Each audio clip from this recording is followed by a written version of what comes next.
Je pense qu'aucun frisson pouvant traverser le cœur d'un humain n'est comparable à ce que ressent un inventeur lorsqu'une création de son esprit se réalise avec succès. De telles émotions font oublier à un homme la nourriture, le sommeil, les amis, l'amour, tout.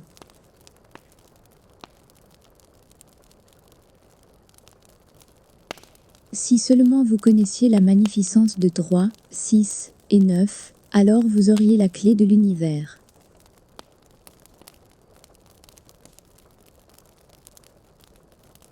Tout le monde devrait considérer son corps comme un don inestimable de la part de l'un, celui qui aime par-dessus tout, c'est une merveille artistique, d'une indescriptible beauté et d'un mystère au-delà de toute conception humaine, si délicat qu'un simple mot, un souffle, un regard, que dis-je, une pensée peut lui nuire.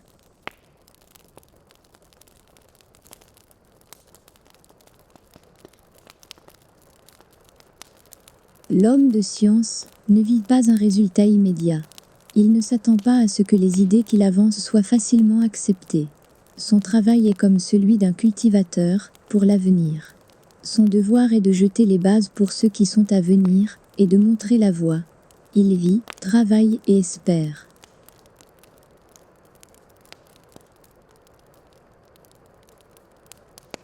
La nourriture accroît la masse, la paix diminue la résistance, et le travail accroît la force qui accélère le mouvement humain.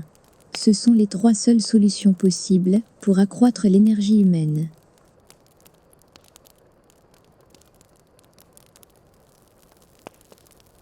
Je me fiche qu'ils aient volé mon idée, je m'inquiète du fait qu'ils n'en aient pas eux-mêmes.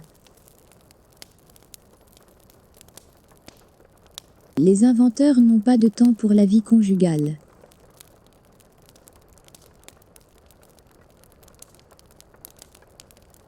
Ce qu'un homme appelle Dieu, un autre l'appelle les lois de la physique.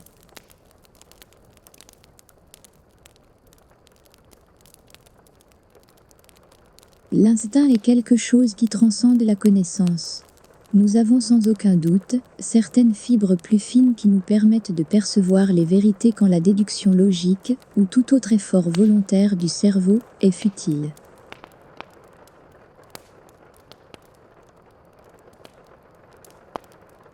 Les scientifiques d'aujourd'hui pensent profondément plutôt que clairement. Il faut être sain d'esprit pour penser clairement, mais on peut penser profondément et être totalement fou.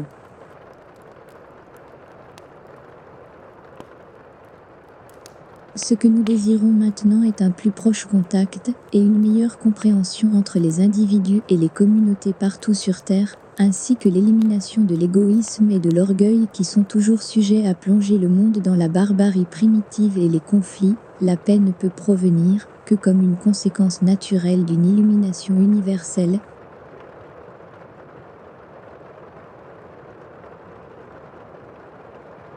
Si votre haine pouvait être transformée en électricité, cette dernière éclairerait le monde entier.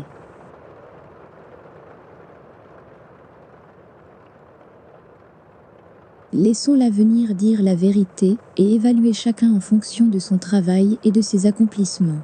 Le présent est à eux, le futur, pour lequel j'ai réellement travaillé, est mien.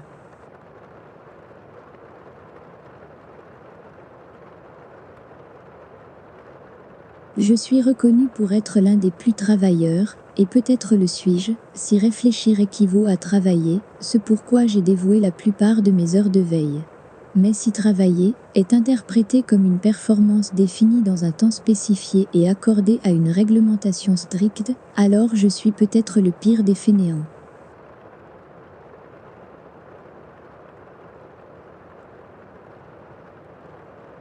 Bien que libres de penser et d'agir, nous sommes tenus ensemble, comme les étoiles dans le firmament, avec des liens inséparables. Ces liens ne peuvent être vus, mais nous pouvons les sentir.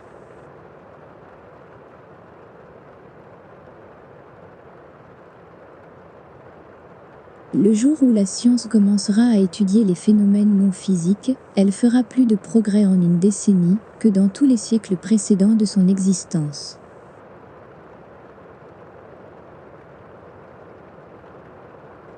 Dès l'enfance, j'ai été contraint à concentrer mon attention sur moi-même. Cela m'a causé beaucoup de souffrance, mais selon mon point de vue actuel, c'était une bénédiction déguisée, qui m'a appris à apprécier la valeur inestimable de l'introspection dans la préservation de la vie, ainsi que comme moyen de réalisation.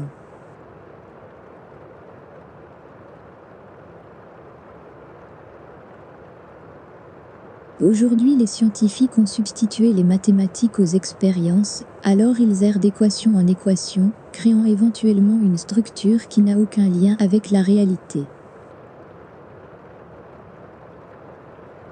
Les grands moments naissent des grandes opportunités.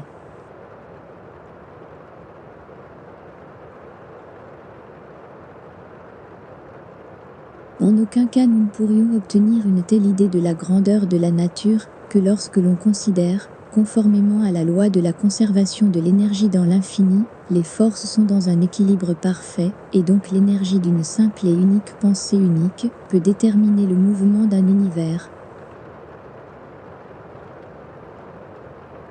De toutes les choses, celles que je préfère sont les livres.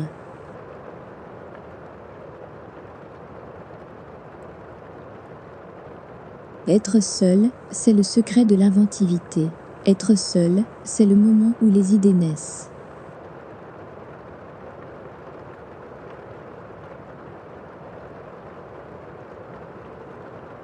Le don de la force mentale vient de Dieu, être divin, et si l'on concentre son esprit sur cette vérité, nous devenons accordés, comme un instrument, avec ce grand pouvoir. Ma mère m'a appris à rechercher toute vérité dans la Bible.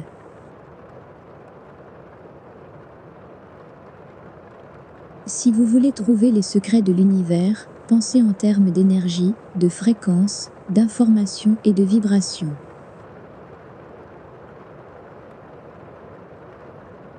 Les malentendus sont toujours causés par l'incapacité à apprécier le point de vue d'autrui.